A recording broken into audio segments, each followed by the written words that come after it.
මං එහෙදි 4 දෙනෙක්ගේ ඔළුවටම තිබ්බා. අපේ කවුද අපේ? එයා ඔයාගේ.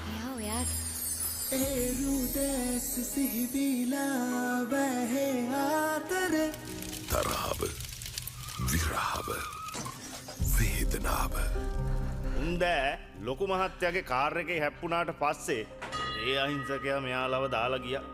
මෙයා ඇත්තටම ලස්සනයි දනේ.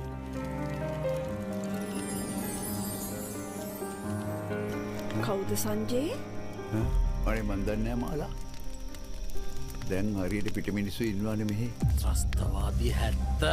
මට ඒ කටහඬ ඇහෙනවා. මූණ හරියට මතකත් නැහැ.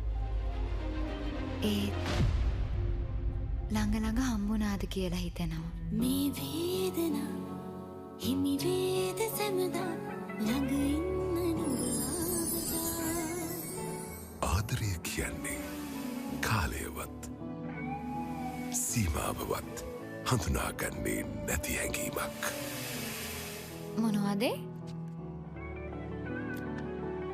නවක් වෙච්ච හැලප වගේ.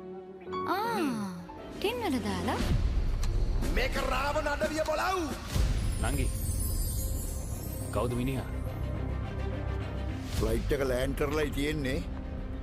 කොල්ලගේ නම තියෙනවනේ. අද මෙතන මිනි මැරුමක් ආ.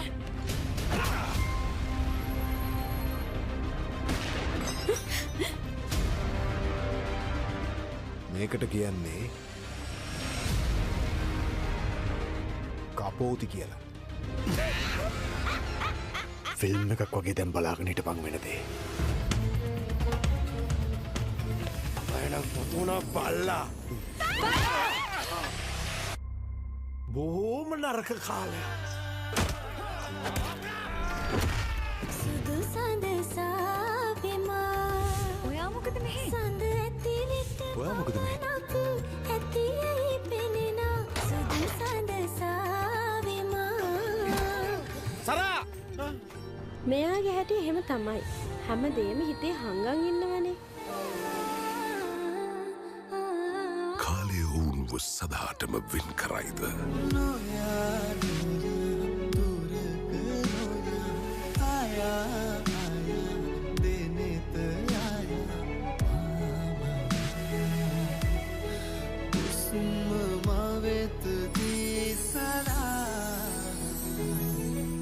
Kalpana coming soon.